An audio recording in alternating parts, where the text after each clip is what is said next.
Hey everyone. So Donald Trump is imploding. You probably haven't missed this, but I think there's a lot of interesting things that are happening around this that I don't think we've necessarily seen in a long time. It's been a long time since a voting base has turned on its point man, if you want to call it that, its candidate. Even, for instance, with Joe Biden, who was obviously comatose, he was definitely not there. He was definitely not running anything.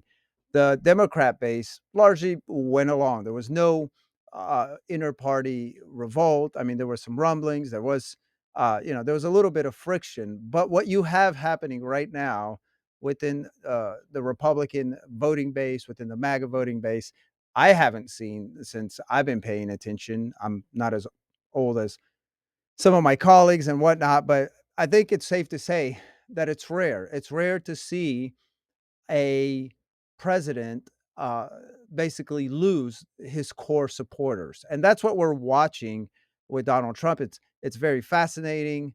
I'm one of the many. I imagine there's millions of people like me who are very disappointed, really, with Donald Trump.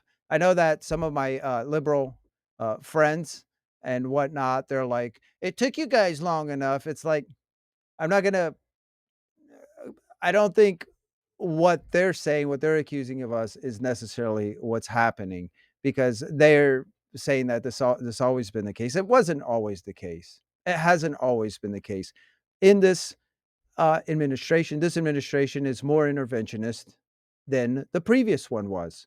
Um, so that's a big thing. Foreign policy. I think for me, actually, foreign policy might be the biggest deal. I know that a lot of people may not consider that, but tied into foreign policy is the fact that this administration has its priorities, is setting foreign policy and foreign issues and sending foreign aid and meddling in affairs, for instance, in Ukraine and Israel, is putting it up there. And so they're allocating money, um, especially obviously we have foreign aid going to Israel, but we also have the aid just stopped going to Ukraine. I think there was a lot left over from previous allocations, but I'm almost 100%. I'm 100%, 99.9% sure that we have personnel in Ukraine. Um, there's a lot of investment there, and of course, we just leveled sanctions. This was a huge, huge um, point of intervention when the president leveled sanctions against Russia. It's like, why put your thumb on the scale if you want to be a neutral party? Obviously, we're not a neutral party. So when he did that, he pretty much made it obvious that we are on the side of Ukraine. And I'm not on the side of Ukraine. I'm not on the side of Russia. I really don't care what happens over there. It is like the president has acknowledged before, it's actually far more complicated than he probably realized. I think a lot of things are.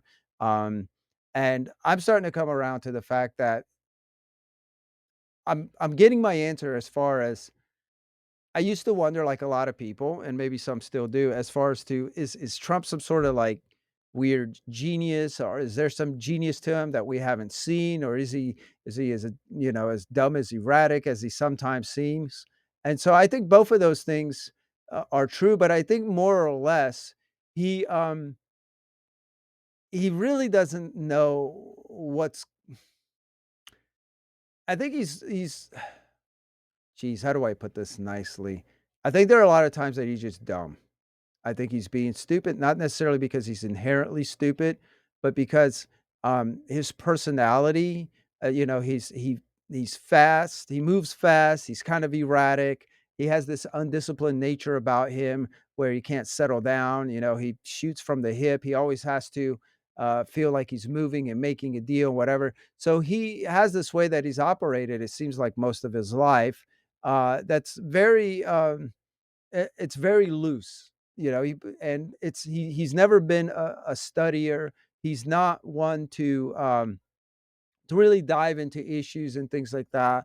I mean, the general consensus for all the years that we've been paying attention to this, that you've been reading about what people are saying to him, it seems like there is a very consistent consensus that Donald Trump is not someone who dives into anything in depth. And I think that explains why he's gone back and forth on the Russia Ukraine issue. Okay, that's a very complex situation there. Again, he has acknowledged that. The Russians have tried to explain to him that that's the case. I'm pretty sure he's had people in his own administration have tried to explain that that's the case. So that's why he's gone for such a long time. He's ebbed and flowed. He's going back and forth.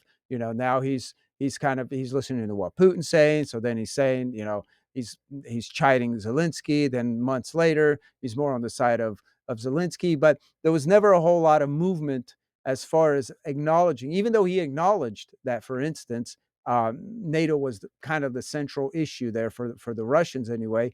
They never got to a point where anyone said anything was on the table as far as saying, okay, um, Ukraine cannot join NATO. Okay, that seems to be that was never agreed upon, and but nevertheless, he kept acting like Russia's the one who doesn't necessarily want to agree on a deal, and maybe they don't.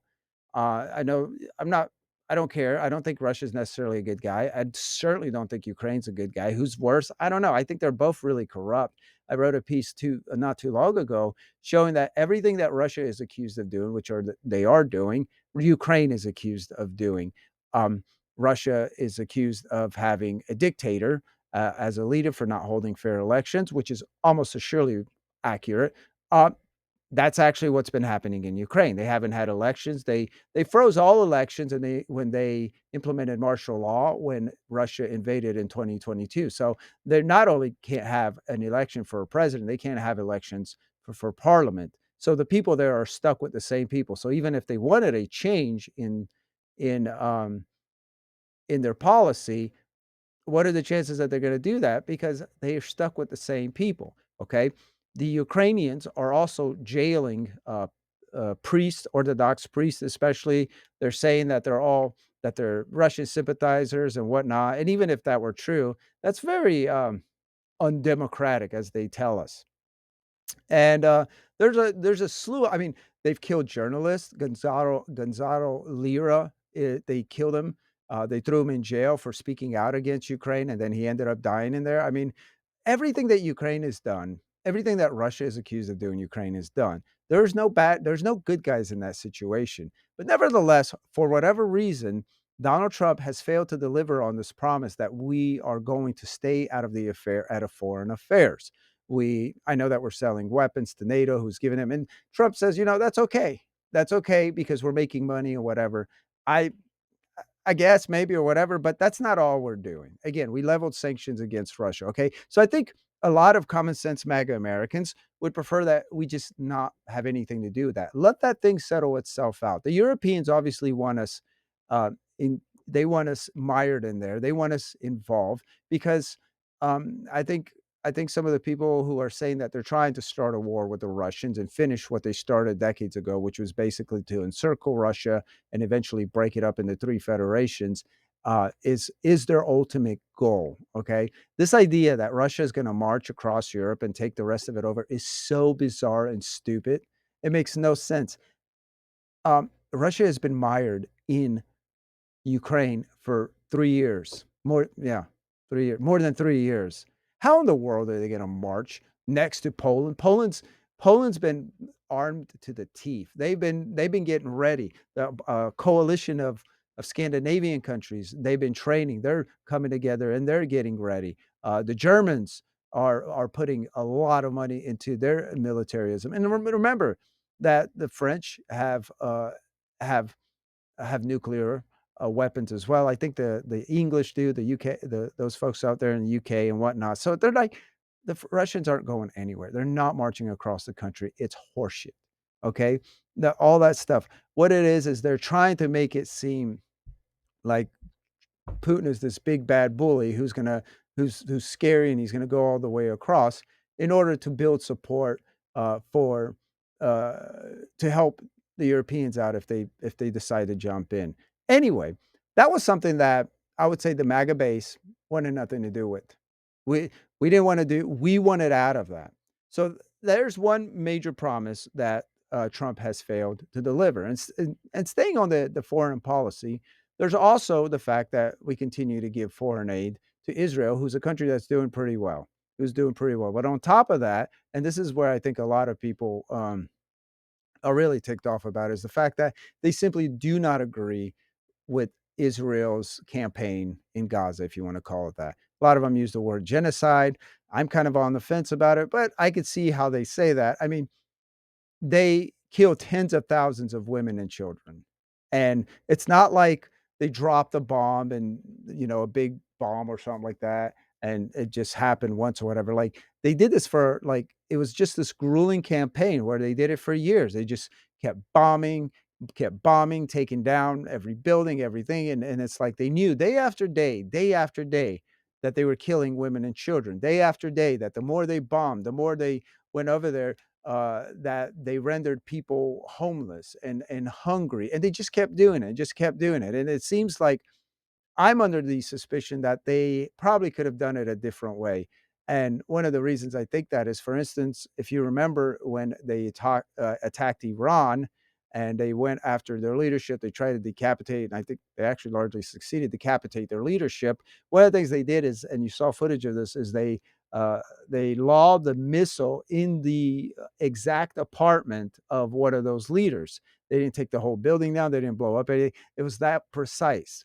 So they're very capable of being precise, but that's not the kind of campaign they carried out in Gaza. So it makes me think that they wanted to do this. And if they wanted, obviously they wanted to do this. And I think that's really inhumane. And I think it's crazy that we have so many so-called Christians, and a lot of them, I believe, are probably outright Christians who don't have a problem with that. That seems like really weird to me. I just don't get that. I guess I do not get that. But either way, I think it's even crazier that we're funding to the tune of billions of dollars this country that really doesn't need our money. It's a very advanced country, and as little as they are, as small as that country is, they have a lot of resources. They've proven that they can take care of themselves. They're very technologically advanced. I mean, Israel is a country that can take care of itself, and I think we should let them take care of itself. I'm especially ticked off that we bombed Iran on behalf of Israel. I was following this up. I wrote a story on it, a couple of stories. But when before they were bombing, it was clear that what was happening is there was a pressure campaign to force or to manipulate Trump to convince him into bombing Iran. Now, Tucker Carlson came out, I think last week, and said something to this degree. He said, "This is what's been happening behind the scenes since the beginning of Trump's presidency." So he kind of confirmed that this had been happening, and so there were reports already that came out insinuating that that's what was happening. So these two actions alone in Ukraine and Israel are very un-America first. And that has that has been building. That frustration among the MAGA base with those policies had been building. And then on top of that, it turns out it looks like we're going to invade Venezuela. Obviously, it's not for sure. Hopefully, it doesn't happen. But we keep building this massive military presence in the Caribbean, and there's Trump's almost kind of said it. Like, I mean, he's it looks like we're building up, we're going in there to go in Venezuela. I'm I'm against regime change, because it's never worked as bad as Maduro is. He's a commie, he's a dictator, he stole the elections. That's it's indisputable that he did all of that over there. But the chances that we're going to get someone better or whatever, I don't know. I don't think they're that great, and I don't think we should be meddling in other countries' business. I just don't. It hasn't worked out well. I mean, we did this a lot in Latin America. We did it a lot in the Middle East, and especially in the Middle East, we have way more enemies. I think our record in South America is a little more mixed, to be quite honest. But I don't think that's um, I don't think we need to mess with that. I guess I'm in the opinion that as long as America minds its own business and is strong, I think we should always have a strong military. I think we should be, like George Washington said, we should be try to be live in harmony with all countries and basically try and do business with all and not get involved in their political issues at all. That was his advice in his farewell address. He's like, look, try to be you can let's try to do business with whoever uh, will do business with us. But let's not get involved in their political issues, and let's not develop more. Let's not have countries that we favor more over others. He's like, that's not going to bode well. And let's beware of foreign influence within.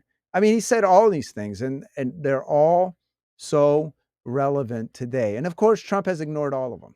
He has ignored all of them, all of that advice. He has also ignored um, a major gripe amongst real conservatives, I guess, whatever that word means anymore, and that is big spending.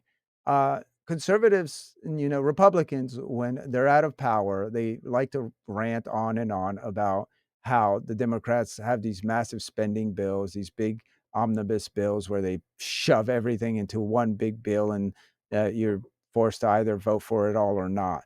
And so during the Kevin McCarthy era, they railed against that, and the guy who was the appointment was Matt Gaetz, who's no longer in Congress. It's unfortunate, but that's what unethical behavior will get you sometimes.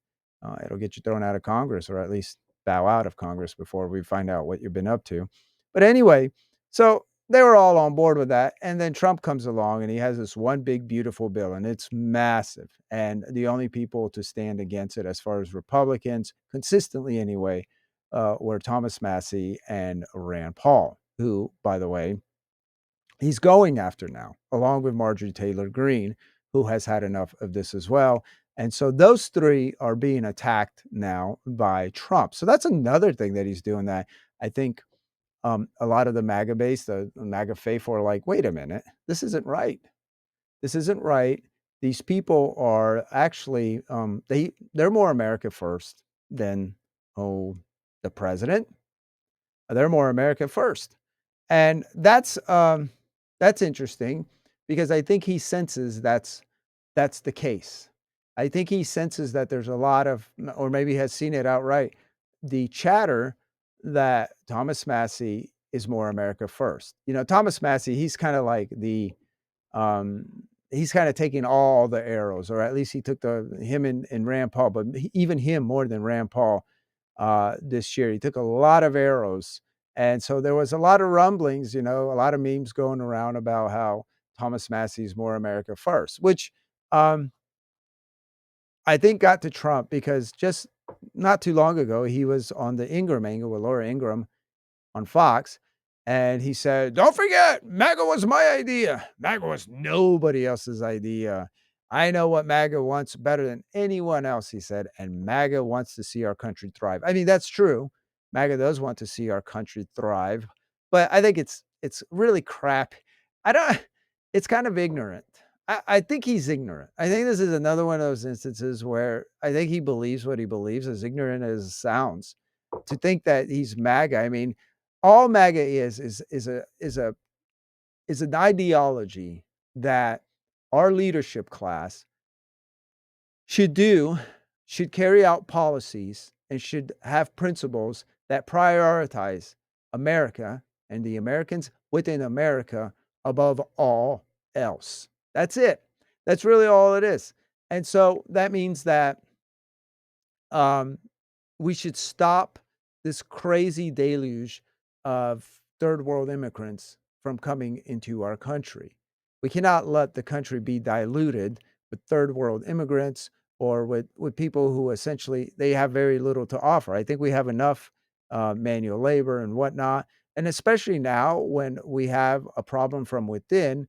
And so we're not even assimilating people anymore. So that was one thing. But I mean, Americans have wanted a stop to this craziness for decades, which has been happening for decades. Um, okay, so that's America first. They also want to stop this reckless spending, because it's going to collapse the whole thing at some point. We're 38 trillion in debt. We got like is a 1 or 2 trillion deficit every year. That's insane. That's insane. It can only go There's going to be a point where it all blows up. And so Trump never took this seriously. He thought that we were going to spend our way out of this. And so that was another thing that Massey and Rand Paul stood their ground on. And Trump didn't like it. But that is America first, to have a to be to be responsible so the country doesn't collapse under the weight of its debt. I don't understand how that is not America first. And so he's not being America first. And then going back to foreign intervention, again, why are we spending money overseas? Why are we meddling when we have a track record showing that doesn't work? Especially when we have these massive problems here at home. We have so many problems here at home. We have a country that's collapsing from within. Our own people, we have an affordability issue. He He's been gaslighting us that everything has gone down, and it hasn't. That's crap. It's a bold-faced lie. I mean, unless he believes it, which is possible, there's no way you know. I mean, he's not buying his own groceries, and he doesn't know what it costs to heat the heating house. I mean, the heating house, the White House, or cool the White House. He's way removed from that. So is it possible that maybe when he said that, he didn't know, and it just seemed like the right thing to say? It's possible, but it's irresponsible even if he didn't know because he should know. Someone should have told him, Mr. President, things aren't cheaper. I mean, aside from gas, and I'll give him that. And, going back to immigration, I'll give him credit for the fact that he sealed the border. My understanding is there's almost no one coming in at all anymore. Great job. Now let's get those deportations out. Let's get millions of people deported because we had, I don't know, 8 to 12 million that came in just under during Biden. But this idea that he's MAGA and he created MAGA is just crazy. There's always been a semblance, a degree, a cohort of people who thought, a large cohort, I would imagine, who thought that our leadership should prioritize Americans first. And so it's been building up. I think in the last few years, the way it's manifested itself is, for instance, a long time ago, there was the Barry Goldwater revolution. Barry Goldwater was very pro limited government. He was America first. And then you had later on, this is when I started coming up. You had the Tea Party movement. You had the Ron Paul revolution, and I'm actually a product of the Ron Paul revolution. I was watching the GOP primaries in 2008, I believe, and Ron Paul was there, and he was very unique, uh, because he was the only one that would, dispel the assumptions that a lot of the questions came at them. For instance, when the moderator would ask all the Republicans about um, how how he would proceed as far as what he would do differently in the Middle East. They all had their different ideas about how much aid to send to this country or how much military action to put here and how much to pull back here and whatever. And Ron Paul was the only one that would say we shouldn't be involved there at all. It doesn't make any sense. All we've done is destabilize the area. We funded terrorists and now they're on our side. And he pointed out to all this insane protocols that we were carrying out. And he did this over and over. He especially did it with budget matters. And he would say crazy things like, when they were talking about how to rig the economy and how much money to print or should they print this stimulus or whatever. He's like, we should get rid of the we should get rid of the Federal Reserve. Then he would say other crazy things like we should abolish the IRS. The government, we didn't always have a federal income tax. And I never I didn't I was new to, I was in my 20s, mid-20s at the time, something like that, mid-20s or yeah. And so I was just kind of waking up and I was taking an interest in it. And so I never knew. It never dawned on me that we haven't always had a federal income tax. And now I'm vehemently opposed to a federal income tax. Anyway, the point of all this is that the MAGA the MAGA coalition, the MAGA revolution is something that's been building over time. So all Trump did was he stepped in the leadership role of uh, of a movement that already existed. It's kind of weird. I think it's nonsensical to think that he just stepped up. He had these ideas and he said, "We're going to put America first," and everyone's like, "Well, really? Hey, did you hear about that? Let's talk about this idea." Oh, that's a great idea. You know what? I think I like the idea. No, what happened is he was saying things that people already wanted to hear, that people already wanted their leaders to carry out. and he made them believe that he would. And to a certain extent, he did carry out a lot of that. I mean, even in his first term, we had the lowest immigration number. There were no new wars started him, and he even signaled that he was willing to, and he did to some degree, pull the United States withdrawals from some of the international treaties that that we've been involved. He pulled us out of WHO, he pulled us out of UNESCO, he pulled us out of the Paris Climate Accords, which he did again his second time around. This time he should have gone further. He should pull us out of NATO. He should pull out of the United Nations as he should have done the other. And so that's another, in a way, the way I look at it is he kind of let us down there too, because he should have gone further. But I guess in a way you can give the man his credit in the sense that he still pulled us out of those other ones. But again, just going back to this idea is now what his he has upped his foreign intervention. He continues to spend recklessly. He wants to send Argentina, or maybe he already did, like billions of dollars. He attacked our ranchers and acted like it's their fault for having high beef prices when he doesn't know anything about that issue over there. So there's just a lot of stupid things, a lot of stupid decisions that he's made.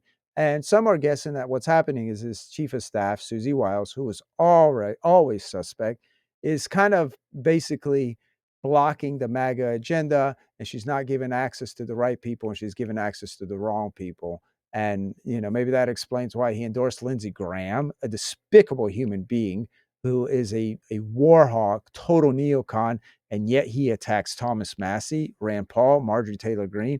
It's just all upside down, and he's paying for it. He's paying for it. He's losing his support, and at this rate, and I know he's hearing it, what he's hearing is that at this rate, he's going to drive the Republicans into a massive midterm loss. So I think what the interesting thing now is what's going to happen? Is he going to change course? I think there's a good chance he will. I think there's a good chance. Trump, for all his faults and foibles, what he does have is he has this. Um, he responds sometimes. He responds sometimes. Remember all that talk about a third term, and then everyone's like, "That's stupid." Like, everyone inside his camp was like, "No, that's stupid." And then he's like, "Yeah, yeah, we're not." And then he backed off of that. And there's a few other instances where that happened. I mean, that hasn't happened with Massey, but I think it will at some point. I mean, it just happened with the Epstein deal. Just yesterday, he's like, "Fine, fine, I don't care.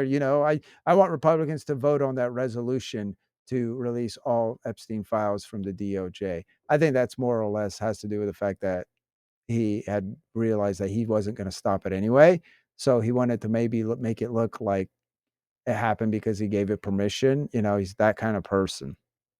But my hope is that whatever's happening in there, that he throws out the neocons, he stops listening to them, and he gets back, not only back to his basic principles, or to the idea, to the MAGA, to the America First idea, but goes further and fulfills the promises that he was elected to fulfill.